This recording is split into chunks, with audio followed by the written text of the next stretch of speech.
For years, every fiber of my being, every waking hour, every late night hunched over spreadsheets had been poured into Crimson and Veil, my wife's legacy, her family's empire. It wasn't merely a job, it was a sacred vow I'd whispered to Clarissa on our wedding day, a desperate bid to etch my place in her gilded world. So when she and her sister Bianca summoned me to the austere boardroom that fateful morning, I envisioned discussions of triumph, of the new expansion plans I'd painstakingly crafted. I strode in, armed with data and dedication, a stack of vital papers clutched in my hand, ready to dissect numbers, but the air, thick and oppressive, felt terribly wrong. By the way, please like and subscribe if you enjoy stories like this. Clarissa, rigid, arms defiantly crossed, her face a chilling mask of indifference, regarded me as if I were a stranger. Bianca, meanwhile, lounged in her opulent chair, a cruel smirk twisting her lips, a predator savoring its kill. Julian, Bianca's voice sliced through the silence, sharp and cold as a winter blade. We're letting you go. We have no use for lazy people dragging us down. Lazy. The word struck me with the force of a physical blow, a vicious slap. Only hours before, I'd toiled until 2 in the morning, salvaging a precarious deal they'd nearly sabotaged. My gaze, desperate, flickered to Clarissa, silently pleading for her defense, for a flicker of recognition, anything. She offered none, her eyes fixed on the polished table, her fingers tapping a rhythm of utter nonchalance, as if this brutal dismissal were a mere trifle. My chest tightened, a vice clamping around my lungs, yet no words of protest, no shouts of fury escaped me.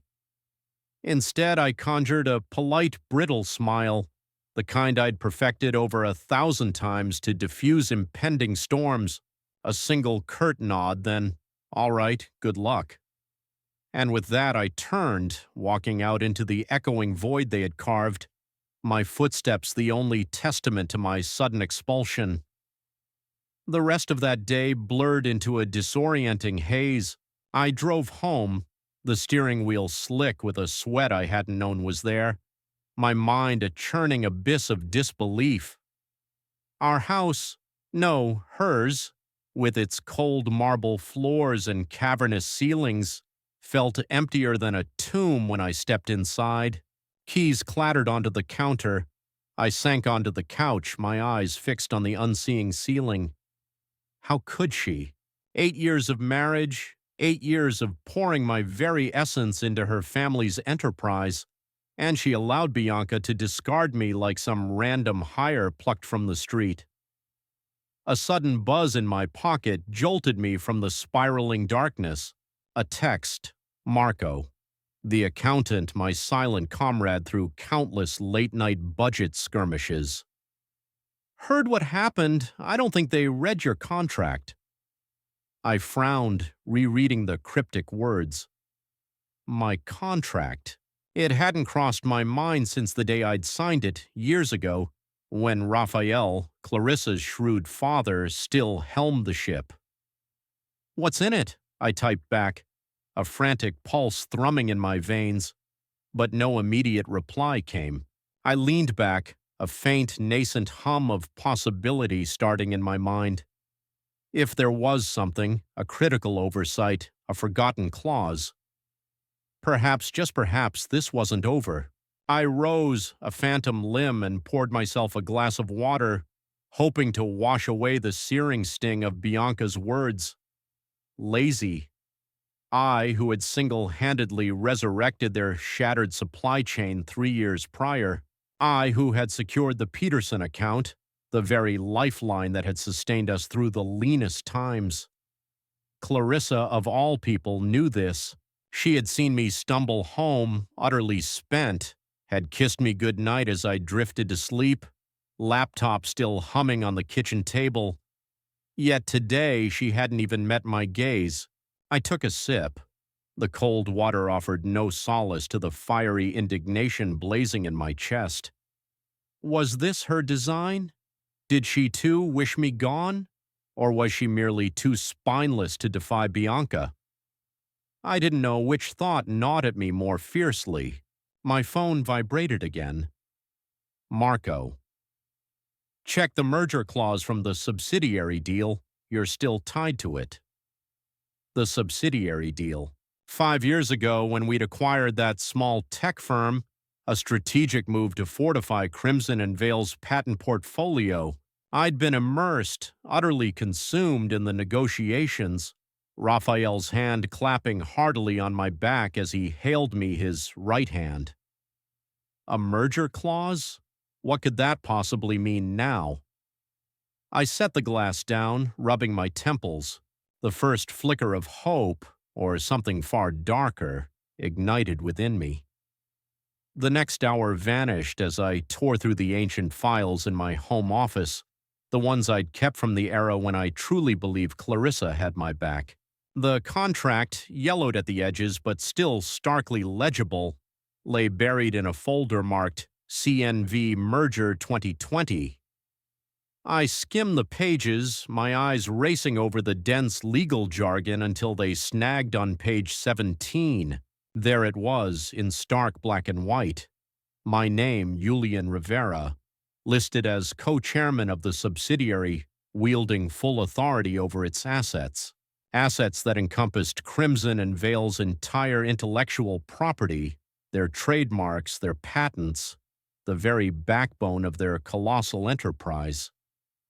My heart hammered against my ribs. They couldn't fire me from that. It wasn't their dominion. I sank back, staring at the paper, a slow, predatory smile stretching my lips. Not the polite, placating one this time, but something genuine, something dangerous. They had blundered catastrophically, and they were utterly oblivious. I picked up my phone, a text to Marco. Found it. What now? His reply was instantaneous. Sit tight. Let them figure it out. I leaned back in my chair, the crushing weight of the day beginning to dissipate. They believed they had severed my ties, but in their haste they had merely handed me the rope. All I had to do was wait. The silence of the house was violently torn by the insistent ringing of my phone the morning after my dismissal. I rolled over, the bed chillingly empty on Clarissa's side. She hadn't come home, undoubtedly celebrating their petty triumph at Bianca's. The screen flared with a name that sent a jolt through me. Raphael Vale, her father, the titan who had forged Crimson and Vale from nothing, the man who had entrusted me with its future when I married into his family. My thumb hovered, trembling over the answer button. Did he seek to apologize? To gloat? I answered anyway, my voice hoarse with sleep. Hello?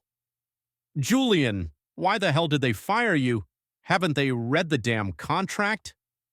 His voice boomed through the line, a furious tempest descending. I froze, his words sinking in, slow and heavy. Raphael didn't know. He hadn't been in that boardroom, hadn't witnessed Clarissa's vacant stare or Bianca's sneering triumph. I let the question hang, uncertain how or if I should reply. I don't know, Raphael, I finally managed, my tone carefully neutral. You'd have to ask them. He cursed under his breath, a low growl about his daughters and their penchant for ruin, but I barely registered it. My mind was already racing, propelled by Marco's whispered clue, that merger clause buried deep within my contract. Raphael's outrage signaled something monumental was amiss, and I held the very key. I rose from the bed, shuffling to the kitchen, the phone still warm in my hand. The house felt too vast, too desolate, without Clarissa's familiar chatter, the gentle clink of her coffee mug. I brewed a pot of coffee, its rich aroma filling the air as I replayed Raphael's words. Haven't they read the damn contract? He sounded more panicked than angry, as if he possessed a dreadful knowledge they lacked. I poured a cup and sat at the table, gazing out at the dreary gray sky. Yesterday I'd been blindsided, discarded like refuse. But now I could perceive the fissures in their meticulously laid plan. That subsidiary deal from 5 years ago wasn't a mere footnote. It was a lifeline, and I was still inextricably bound to it. Co-chairman of the IP holding with undisputed control over everything that gave Crimson and Vale its value. I took a sip, the bitterness of the coffee mirroring the acrid taste of their betrayal. If Raphael was this agitated, it meant Clarissa and Bianca were blissfully unaware of the precipice they'd stumbled upon, and I had no intention of enlightening them. My phone buzzed again. Another text from Marco. Raphael just called me too. He's losing it. Said the girl screwed up big. I smirked, tapping out a reply. He called me first. What's he saying? Marco's response was swift. Kept asking about the merger terms, think he's worried about the patents. The patents, of course. Crimson and Vale wasn't just a name. It was an empire forged on technological designs and carefully guarded trademarks. All of it inextricably locked within that subsidiary I'd helped acquire. Without my signature, they couldn't license a single innovation, couldn't advance any new deals. I set the phone down, leaning back, the warmth of the coffee seeping into my hands. Yesterday I'd felt like a pathetic fool slinking out of that boardroom, my tail between my legs. But today I began to feel like the one holding all the cards. Raphael's call wasn't just a furious rant, it was a dire warning, one Clarissa and Bianca had yet to heed. I wondered how long it would take for the realization to dawn. How long before they came crawling back? I spent the remainder of the morning pacing the house, my mind a maelstrom of what-ifs. What if they attempted to fight it? What if they unleashed their horde of high-priced lawyers? I wasn't a legal expert, but I trusted Marco, and Raphael's fury indicated the contract was ironclad. I stopped by the window again, watching a delivery truck rumble down the street. My entire existence had been dedicated to maintaining equilibrium, to fixing corporate snags, to placating Clarissa's anxieties, even to biting my tongue when Bianca's venomous barbs flew. But stability no longer mattered. They had cast me out, and now they were about to discover the staggering cost of that decision. My phone rang again. Raphael. Round 2. I picked up, my voice calm, prepared this time. Julian, he said, softer now, as if exhaustion had finally claimed him. I'm sorry about this. I didn't know they'd pull something so stupid. I nodded, even though he couldn't see me. It's done, I stated. But what's in that contract, Raphael? What's got you so riled up? He paused, then let out a dry, bitter laugh. You're still co-chair of the subsidiary. They can't run the company without you. I remained silent, letting the truth sink in, heavy and irrefutable. He was right, and they, in their arrogant delusions, still didn't know. I was still reeling from Raphael's call when the full crushing weight of it began to settle upon me, deep in my very bones. Clarissa and Bianca had cast me aside without a second thought, but now they were about to confront the true devastating implications of their hubris. Late afternoon, Marco's text arrived. They're in a meeting with the lawyers. Word is they just read the contract. I could conjure the scene with vivid clarity. Clarissa, rigid and pale at the head of the polished table, Bianca pacing like a caged beast, both of them staring at those damning pages as if they had suddenly transformed into poison. I didn't need to be there to know what abyss they'd just discovered. 5 years ago, when we'd acquired that tech subsidiary to bolster Crimson and Vale's portfolio, I'd been named its co-chairman. It was a mere formality then, a title Raphael had tossed my way to smooth over the merger. But now it was everything. That subsidiary owned all the intellectual property rights, the patents, the trademarks, the very designs that were the company's lifeblood. Without my signature, they couldn't do a damn thing. I sat on the couch, the contract spread open on the coffee table like a blueprint for their undoing, letting the revelation permeate my being. They had tried to cut me out, but in their blindness they had inadvertently trapped themselves within a cage. I leaned forward, my finger tracing the words on page 17. Julian Rivera appointed co-chairman with full authority over subsidiary assets. It was all there, plain as day, signed and stamped. I vaguely recalled that distant day. Raphael laughing over celebratory beers after the deal closed, declaring I had earned it. I hadn't given it much thought then, merely content to be a trusted part of the team. But Clarissa and Bianca, in their smug self-assurance, had never bothered to dig so deep. They had seized control of the company from Raphael just last month, convinced of their own brilliance, believing they could discard me like yesterday's news. I wondered what their faces looked like now.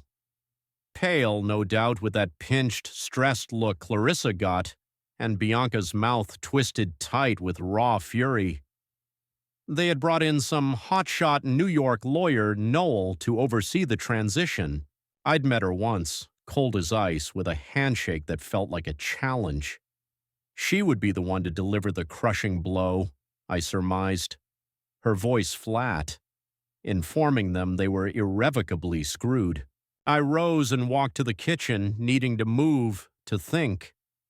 The house was still too quiet, Clarissa's absence a lingering ghost. I pulled a beer from the fridge, popped it open, and took a long, fortifying swig. What were they doing at this very moment? Yelling at each other, blaming Noel. I could almost hear Bianca's sharp, piercing voice. How did we miss this? And Clarissa's quieter, strained attempts to maintain composure, even as her hands trembled uncontrollably. They had thought themselves so clever, firing me in front of everyone, turning it into a public spectacle. But they hadn't known the half of it. Without my explicit approval, they couldn't renew licensing deals, couldn't launch new products, couldn't even access the bank accounts tied to the subsidiaries' assets. It was all frozen, utterly paralyzed, and I was the solitary key. I took another sip, the cold bottle sweating in my hand, and felt a strange, potent cocktail of anger and savage satisfaction bubbling within me. They had humiliated me, but now they were the ones trapped in their own gilded prison. I returned to the couch, picking up my phone, scrolling through old messages from Clarissa. Just last week, she texted me about dinner plans, all casual and sweet. Home by 7, let's order pizza. Now she couldn't even look at me. I tossed the phone aside and stared at the contract once more, my mind racing. What would they attempt next? Try to cajole me into signing off? Threaten me? I didn't know Noel well, but she seemed the type to twist words into convoluted knots, desperately searching for a loophole. Good luck with that. Raphael had ensured this thing was watertight. I leaned back, closing my eyes, and allowed myself to envision their mounting panic. The board would soon hear of this, and then the clients. Questions would erupt, and Clarissa and Bianca would have no answers. I wasn't entirely sure what my next move would be. A part of me yearned to watch it all burn to the ground. Another part simply desired for them to admit their profound error, to look me in the eye and acknowledge their colossal mistake. But one truth was blindingly clear. They had gravely underestimated me, and that truly was their gravest mistake. The beer was half gone when my phone buzzed again. Marco with an urgent update. Noel's freaking out. Says they need your signature or the whole company's dead in the water. I smirked, setting the bottle down. Dead in the water. That sounded about right. They had constructed their magnificent castle on shifting sand, and I was the relentless tide, steadily, inevitably coming in. I didn't reply to Marco. Not yet. I needed to meticulously plan my next move. But for now, I simply sat there, the contract resting in my lap, letting the profound silence of the house envelop me. They would discover soon enough what it truly meant to cross me, and when they did, I would be ready. I maintained a resolute silence for days, allowing Clarissa and Bianca to stew in the self-inflicted chaos they had wrought. Finally, I decided it was time to break the stillness, but not to them. Not yet. The board had been barraging me with emails, polite at first, then increasingly insistent, demanding clarity on the operational paralysis gripping Crimson and Vale. I could have simply ignored them, letting the entire edifice crumble under its own untenable weight.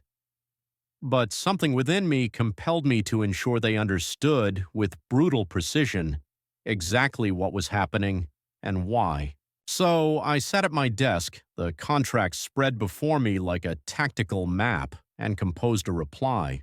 Not a furious rant, not a pathetic plea, just the unvarnished facts, cold and crystalline, from me, Julian Rivera, the co-chairman of the subsidiary they had so carelessly forgotten. I meticulously laid out the merger clause from 5 years ago, detailing my unassailable legal authority over their intellectual property, explaining how, without my signature, nothing, not the trademarks, not the patents, not a single solitary deal, could proceed.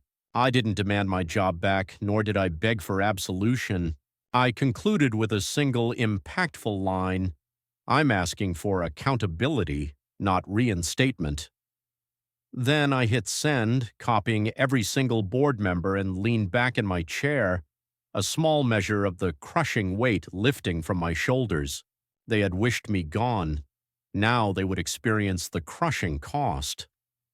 The house remained empty, Clarissa's absence a quiet hum in the background, but today it bothered me less. I rose and made myself a simple ham and cheese sandwich, nothing fancy, while my phone remained eerily quiet. Too quiet, perhaps. I imagined the board scrambling, my email passed around like a live grenade, Raphael with half of them in his pocket, the old guard who had witnessed my relentless dedication for years, while the newer members likely sided with Clarissa and Bianca, dazzled by their empty promises. My email would cleave them down the middle, and I was perfectly content with that. Let them bicker, let them choose sides. I took a bite of the sandwich, the bread sticking lightly to the roof of my mouth, and wondered who would crack first. Raphael had already called me twice since his initial outburst, leaving unanswered voicemails. "Julian, we need to fix this," he'd pleaded in the last one, his voice raw with desperation. Fix it. He had handed the company to his daughters, and they had shattered it. That was no longer my burden. By evening, my phone began to buzz again. A text from Marco, who, without my explicit request, had somehow become my indispensable eyes and ears. "Board's freaking out," he wrote. "Half want to bring you back. Half think the girls can lawyer their way out." I smirked, typing back, "Let them try." Noel might be sharp, but she couldn't rewrite a contract that had been signed and sealed years ago.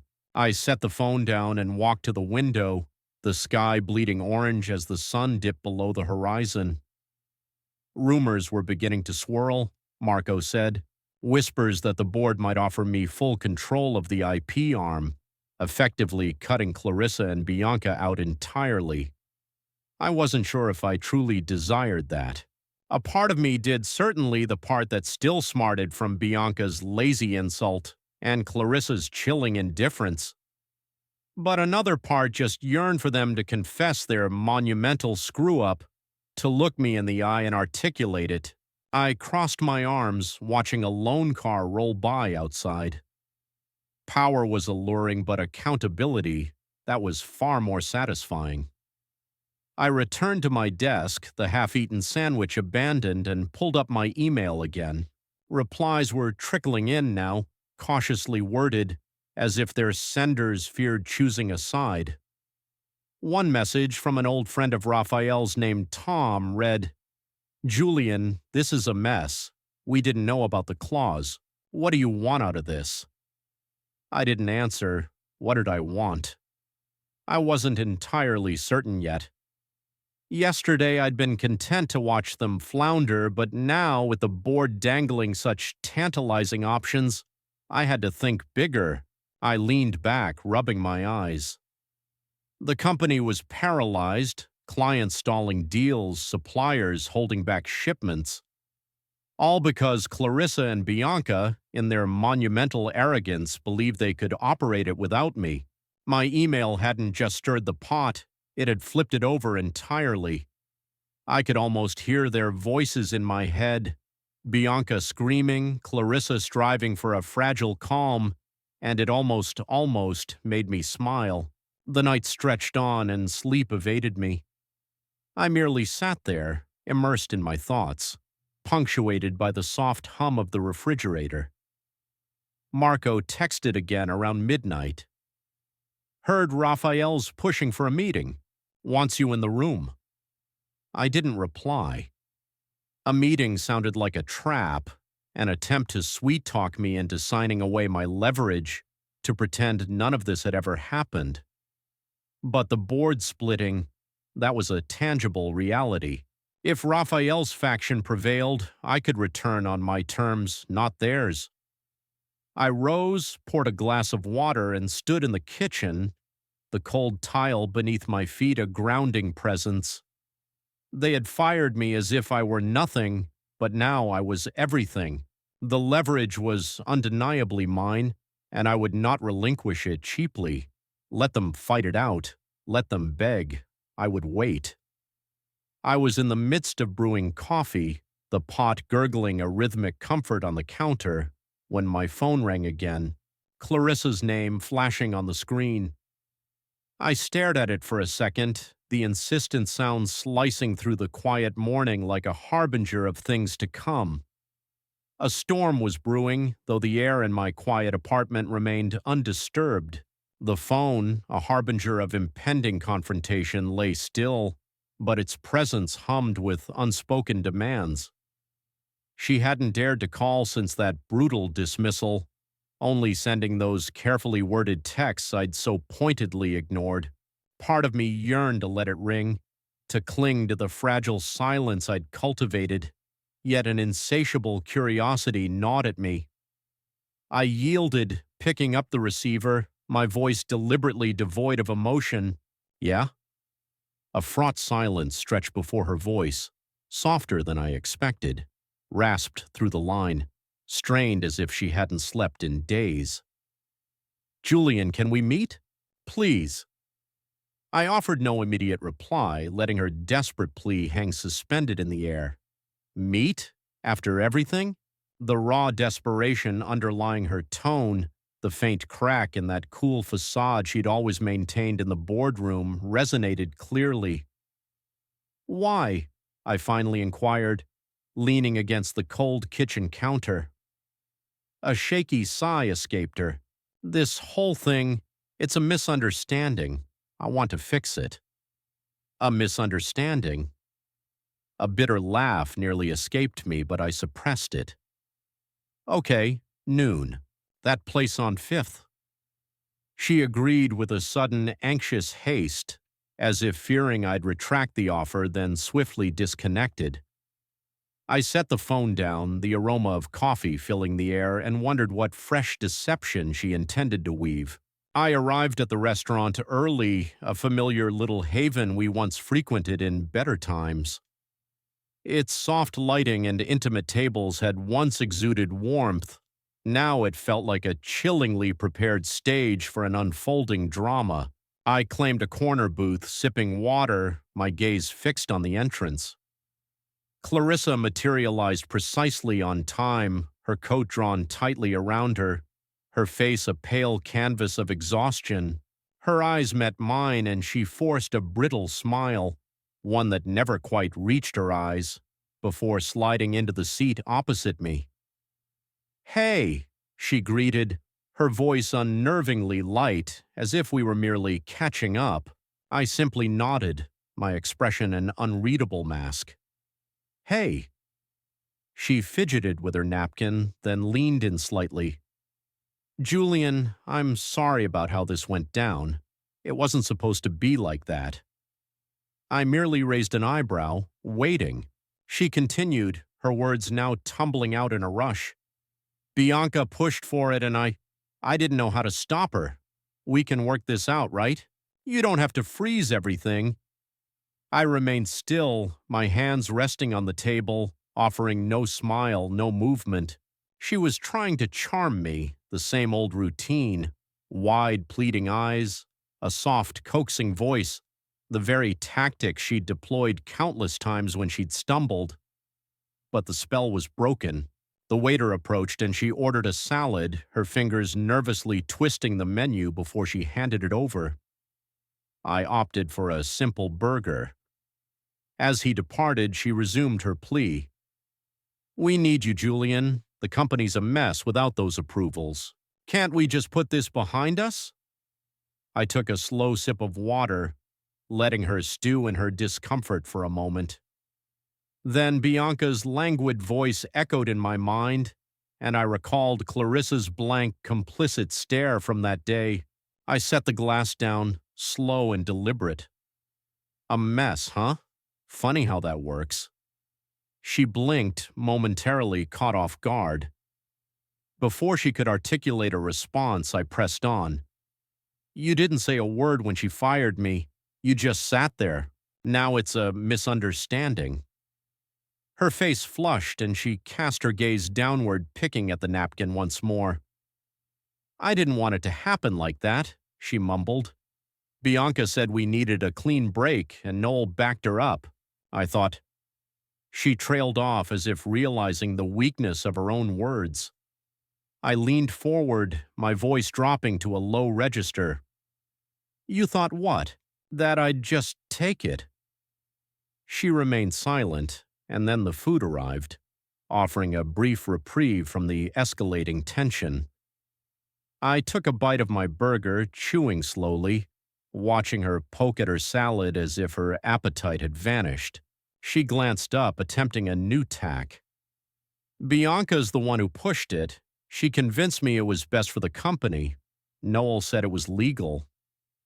I swallowed, setting the burger down. Noel's wrong, and Bianca doesn't get to pin this on anyone. You both signed off on it. Her eyes widened, clearly unprepared for my resolute resistance.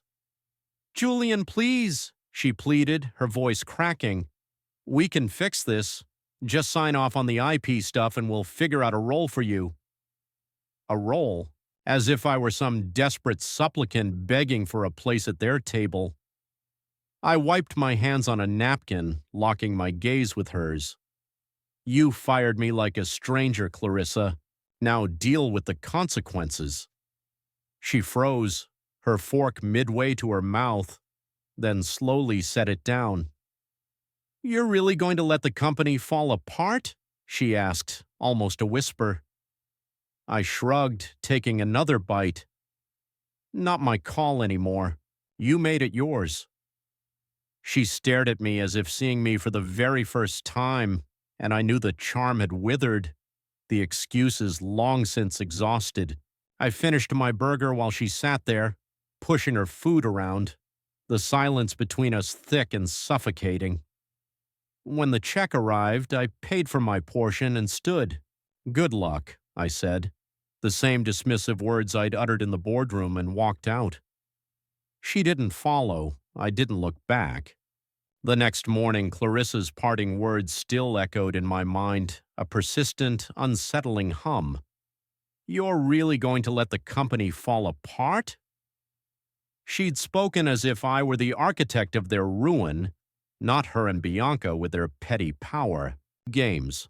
I disentangled myself from the twisted sheets, a testament to a restless night, and made my way to the kitchen. The house felt emptier with each passing day, yet I was growing accustomed to the quiet. I brewed coffee, the machine's gentle hiss a comforting presence, and decided it was time to cease waiting for their inevitable collapse. They weren't going to fix this themselves. I had to apply more pressure. So I settled at my desk, pulling up the contract once more, and drafted a notice. Not to Clarissa, not to Bianca, but to every partner Crimson and Vale had ever worked with, clients, suppliers, the entire sprawling network. I kept it succinct, precise.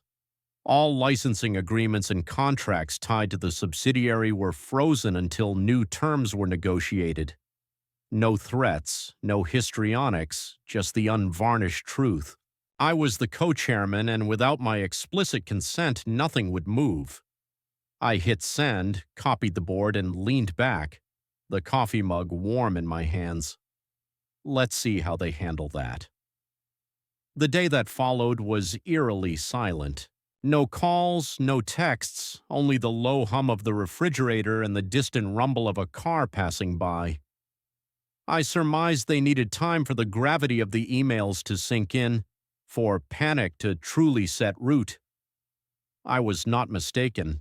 By afternoon, my phone began to buzz with insistent life. Not Clarissa, not Bianca, but the clients themselves. The first was Paul, who ran a tech firm to whom we'd licensed designs. "Julian, what's going on?" His voice tight with alarm. "We can't get approvals, and our production has stalled." I maintained a calm, professional demeanor. "I'm handling it, Paul. Sit tight. New terms are coming." He grumbled but disconnected. Then another call and another. Suppliers inquiring about shipments, partners expressing deep concern over impending deadlines. I offered them all the same reassuring line. I was on it. Things would clear up soon. They didn't need to know that soon remained undefined. I simply desired their calm and Clarissa and Bianca's frantic scramble. I was on my fourth call when Marco's text arrived. "Sales are tanking, staff's jumping ship." I smirked, finishing up with my current client before tapping out a reply. Good, good. It didn't even begin to capture the satisfaction. This was precisely what I'd awaited. Their reckoning, the undeniable weight of their folly. I envisioned Bianca storming through the office, screaming at anyone within earshot, and Clarissa desperately attempting to maintain her composure as the numbers plummeted. They'd believed they could orchestrate this without me. Now desks were emptying, deals were stalling, and I was the one receiving the urgent calls. One message, however, lingered, not from a client, but from Harper, a department head I'd always respected. She texted out of the blue, "Heard what's happening. If you start something new, I'm in." I stared at the words for a full minute, my thumb hovering over the screen. Start something new? The thought hadn't extended that far, but the idea, once planted, took root. I replied, "Appreciated. I'll keep you posted." I set the phone down, my mind ablaze with possibilities. By evening, the fallout was undeniable. Marco called, his voice buzzing with exhilaration. "Julian, it's bad over there. 2 sales guys quit today and a big client just pulled out. They're blaming Noel now. She's out the door too." I leaned against the counter, the kitchen dimming as the sun dipped below the horizon. "Noel's gone?" I asked, surprised. "Yeah," he confirmed. "Bianca threw her under the bus, said the firing was her idea. She's packing up tonight." I shook my head, almost feeling a flicker of pity. She'd been a participant, pushing that legal justification to Clarissa and Bianca, but now she was merely another casualty. I thanked Marco and hung up, retrieving a beer from the fridge. The cold glass felt good in my hand as I walked to the living room and sank into the couch. The company was dissolving, piece by painful piece, and I had barely lifted a finger. That notice, short, sharp, and brutally honest, had done the work for me. I took a long swig, the bitterness mirroring the somber mood. Clarissa's pale, pleading face from lunch flickered in my mind, her desperate attempts to charm her way out. She hadn't called since, nor had Bianca. Perhaps they were too preoccupied with their internal strife now, or perhaps finally they understood. I was no longer playing their twisted game. Harper's text, though, continued to niggle at me. Start something new. Could I take the intellectual property, the clients reaching out, the loyal individuals like her who would follow me and forge something superior? I leaned back, staring at the ceiling. The company was crumbling, certainly, but I didn't want it to merely die. I wanted it to inflict its pain first, then to rise again, on my terms. I finished the beer and set the bottle down, the quiet settling in around me. They would feel this tomorrow and the day after and the day after that. And when their descent was complete, I would be ready to rise. I was halfway through breakfast, scrambled eggs and toast, nothing extraordinary, when my phone rang again. Raphael's name illuminated the screen, and I knew this wasn't merely another disgruntled complaint. I wiped my hands on a napkin and answered, keeping my voice level. "Hey, Raphael." He wasted no time. "Julian, we've got an emergency board meeting tomorrow. I need you there. Not as an employee. As executive chairman of the IP holding, can you do it?" I paused, the fork suspended midway to my mouth. Executive chairman, not a return to my old position, not begging for scraps, but a seat of genuine power, elevated above Clarissa and Bianca. I set the fork down, my mind racing. "What's the deal?" I asked. He sighed, a heavy, weary sound. "The company's bleeding out. Clients are gone, staff's leaving, and the board's done with the girls' mess. We're voting on new terms, Bianca out of client ops, Clarissa down to COO. You in?" I leaned back, the chair creaking beneath me. This was monumental, far grander than I'd anticipated. "Yeah," I finally stated. "I'm in, but it's on my terms." He chuckled, a short, rough sound. "Good. See you tomorrow." He hung up and I sat there, the eggs growing cold, feeling the profound shift ripple beneath me. The rest of the day I kept myself occupied, cleaning the kitchen, mowing the lawn, anything to keep my hands busy while my mind processed the implications. Raphael was handing me the reins, or at least a significant portion of them. Bianca's removal from client-facing roles meant she'd be sidelined, likely relegated to some forgotten back office, if she remained at all. Clarissa as COO. She would despise reporting to me, but she would have no choice. I smirked, pushing the mower across the yard, grass clippings clinging to my shoes. They'd dismissed me as nothing, and now I would be the one signing off on their every move. It wasn't revenge, not yet, but it was close. I finished up and went inside, grabbing a glass of water and checking my phone. Marco had texted, "Board's buzzing. Raphael's pushing hard for you." I typed back, "He called. I'm in tomorrow." His reply came instantly. "Hell yeah. They're done." I set the phone down and took a long drink, the cold water a steadying presence. Done, perhaps. But I wasn't just here to witness their fall. I intended to build something monumental from their wreckage. The meeting was set for early 9 a.m., and I arrived precisely on time, impeccably dressed in a sharp suit and tie. The boardroom felt different now, no longer the place of my humiliation. I walked in, head held high, and observed the faces turning towards me, some surprised, some visibly relieved. Raphael sat at the head of the table, his jaw tight, and nodded a silent greeting. Clarissa was there, pale and quiet, her hands clasped in front of her. Bianca sat beside her, arms crossed, glaring as if she could incinerate me with her gaze. I took the seat Raphael indicated, directly beside him, and waited. He began swiftly. We're here because Crimson and Vale is dying, he declared, his voice cutting through the room. Julian's notice froze everything and we can't move without him. I'm proposing he comes back. Executive chairman of the IP arm, Bianca's off client ops.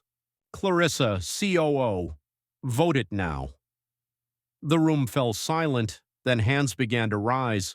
Raphael's faction first, then a few others.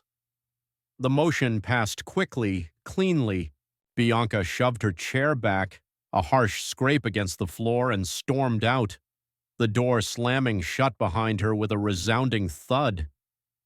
Clarissa remained motionless, simply staring at the polished table before her. I said little during the meeting, merely listening as Raphael meticulously laid out the damage: lost deals, empty desks, enraged investors. When it was my turn, I kept my statement brief. I'll unfreeze the IP when we've got new terms that work. I'm not here to sink it. I'm here to fix it. Nods rippled around the table, even from those who had initially hesitated. Clarissa finally looked up, her eyes meeting mine for a fleeting second before dropping away again. She knew it was over. Her grand takeover, her sister's elaborate scheme, all of it. The meeting concluded and people began to file out. Raphael clapped me on the shoulder as he departed. Good to have you back, he offered. I nodded, but I wasn't back, not in the way he meant. This was new, and it was mine. Clarissa lingered, gathering her belongings slowly as if searching for something to say. I didn't wait.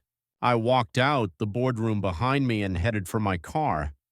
The air outside was cool, the sun just climbing, and I felt steady, grounded. Back home, I sat at my desk, the contract still there, a silent trophy. The vote was done, but the real work was just beginning. I'd have to unfreeze the IP soon, bring clients back on board, stem the bleeding. But first I needed terms, inviolable rules that would keep Clarissa and Bianca in check, that would ensure no one could ever pull a stunt like this again. I grabbed a notepad and began jotting down ideas, my pen scratching across the page. Bianca was banished from the front lines, and Clarissa, she would have to swallow the bitter pill of reporting directly to me. I smirked, imagining her face in future meetings, striving to maintain that cool, unassailable mask. This wasn't the end, it was the beginning, and I was ready. The next morning I woke with a profound clarity, the board's decision still fresh and powerfully real. The sun, a nascent golden glow, was just creeping through the blinds as I made coffee, the pot hissing a celebratory cheer. Executive Chairman. Those words resonated in my mind, heavy with responsibility, yet undeniably good. Clarissa and Bianca had sought to cast me aside, but now I was back, higher than ever before, beyond their reach. I carried my mug to the desk, the contract still a tangible presence, and began to strategize. The company was a chaotic mess, clients gone, staff depleted, sales stagnant. But I wasn't here to merely patch things up. I desired something stronger, something better, utterly free of the entitled nonsense they had inflicted upon it. I pulled out my laptop and began typing, meticulously outlining a new structure, merit-based hires, crystal-clear rules, no more familial favoritism. Clarissa could remain as COO, but she would answer to me now, and Bianca. Her apology email had arrived overnight. Julian, I'm sorry, let's talk. I didn't bother to reply. She was out of the game, and I had work to do. First thing, I called Marco. He answered swiftly, his voice bright with anticipation. Boss, man! Heard the news. Congrats. I smiled, sipping my coffee. Thanks. I'm making you CFO. You in? He laughed, a loud, easy sound. Hell yes. When do I start? Today, I told him. Right now. Get in. Clean up the books. Figure out what we can save. He was loyal, intelligent, and didn't waste time. I needed him. Next, I texted Harper, the department head who'd offered to jump ship with me. VP of Brand Strategy, you still mean it? Her reply was immediate. Absolutely, I'm there. I nodded to myself, adding her to the growing list. New talent, people I could trust. That was how we would turn this around. I spent the morning sketching it all out. Cut the dead weight, bring in fresh faces, rebuild from the ground up. The old crimson and veil was gone. This was mine now, and I would make it work. By noon, I was back at the office. Not my old desk, but a new space they'd cleared out for me. Expansive windows offering a commanding view. Oh, Clarissa was already there, seated in a meeting room with some of the staff, her face taut but professional. I didn't enter, merely watched through the glass for a moment. She glanced up, saw me, and quickly looked away, as if she couldn't bear to meet my gaze. Good. Let her feel it. I settled into my chair and began composing emails. Clients first, short, direct. IP unlocking soon, new terms coming. Stick with us. A few replied quickly, palpable relief in their words, promising to wait. Then suppliers. Same deal, we were sorting it, shipments would resume next week. The responses piled up, cautious yet hopeful, and I could feel the tide turning. This wasn't merely about wielding power, it was about wielding it right. Afternoon arrived, and I called the first meeting. Myself, Marco, Harper, and a few others I'd cherry-picked from the old crew. Clarissa was required to be there too, part of her COO mandate, and she walked in last, her heels clicking sharply on the floor. She took the seat across from me, hands folded, eyes fixed on the table. I wasted no time. We're restructuring, I stated, distributing my notes. Merit hires, no favoritism. Marco is CFO. Harper is VP of Brand. Clarissa, you'll handle ops, daily reports to me. She nodded once, a quick stiff movement, offering no argument.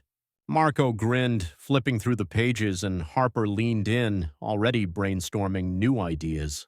We continued for hours, budgets, timelines, new branding plans, building something real, tangible, while Clarissa sat in quiet observation, taking notes.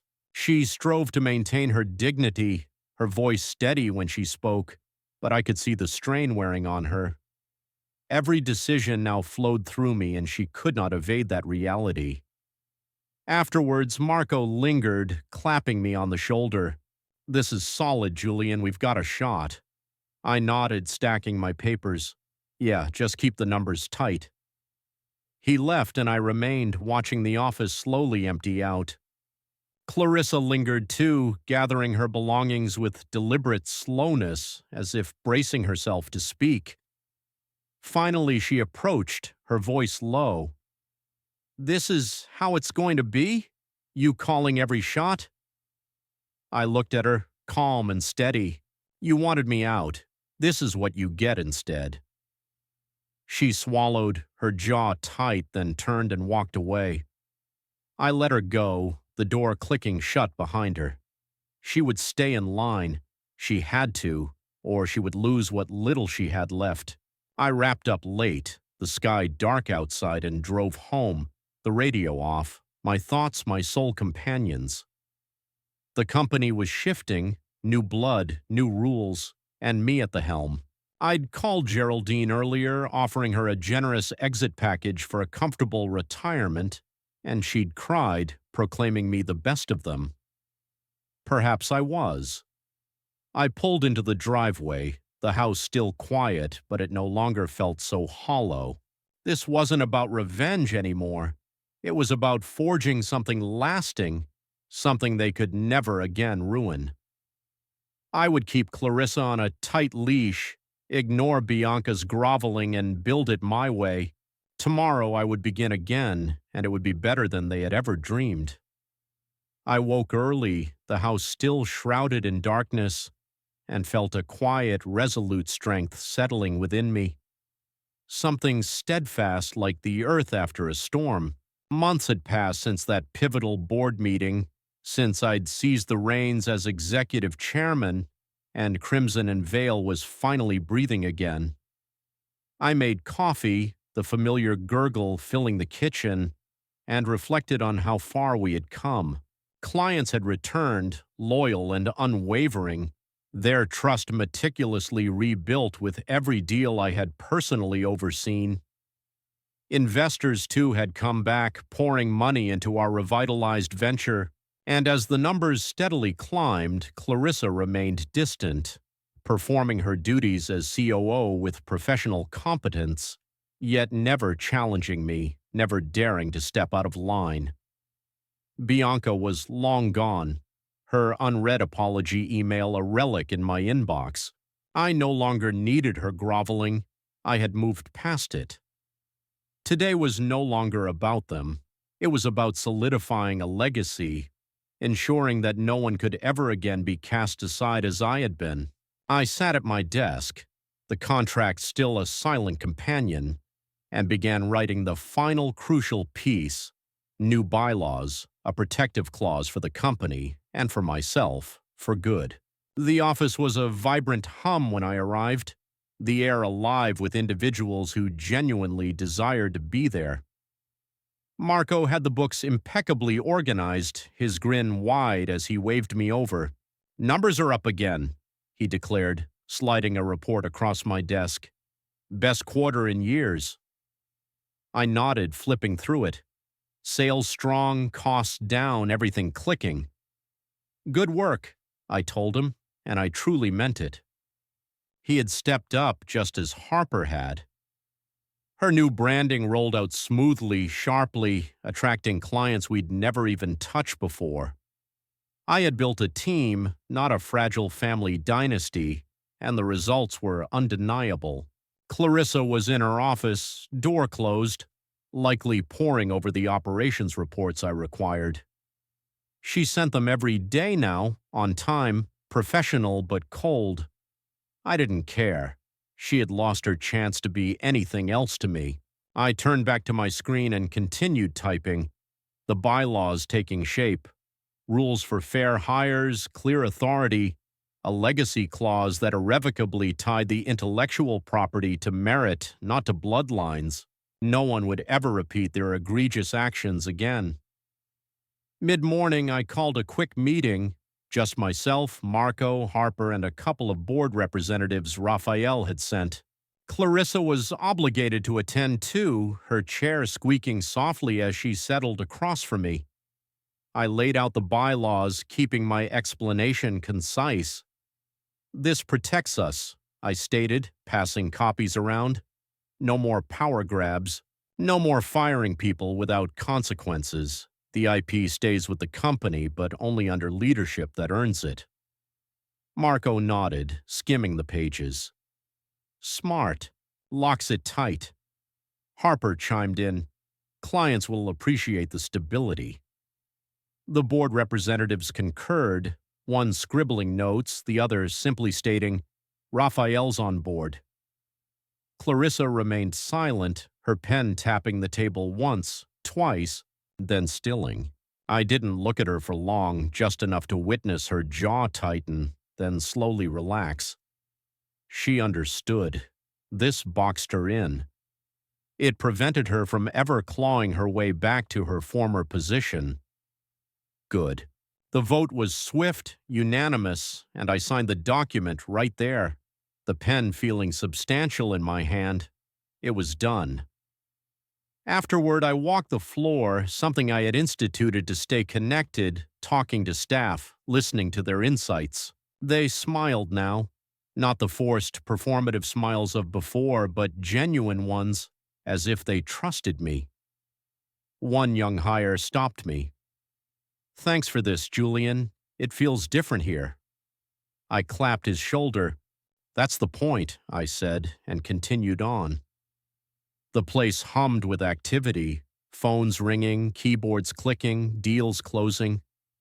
I had unfrozen the IP weeks after the board vote, renegotiated terms with clients myself, and watched it all snap back into place. Suppliers shipped on time, investors called me directly, and the company thrived, not because of Clarissa's name or Bianca's bluster, but because I had made it work. I stopped by the window, gazing out at the street below, the sun high and bright. This was mine now, built on my terms, and it felt utterly right. Evening came and I stayed late, finalizing emails, sending thank yous to clients, updates to the board. Clarissa left without a word, her office dark when I passed by. I didn't mind the quiet. It afforded me space to think. The bylaws were filed, the legacy clause firmly locked in. No one could be discarded as I was, not without a formidable fight. I leaned back in my chair, the desk lamp casting a soft glow, and allowed myself a genuine smile. Not the polite manufactured one I'd employed that day they fired me, but a real one, small and certain. Revenge hadn't been the ultimate goal. Not in the end. I had wanted them to feel it, certainly. And they had. Bianca sidelined, Clarissa humbled. But this was better. I had taken their mess and forged it into something stronger, something that would endure. I shut down my computer, grabbed my coat, and headed out, the office silent behind me.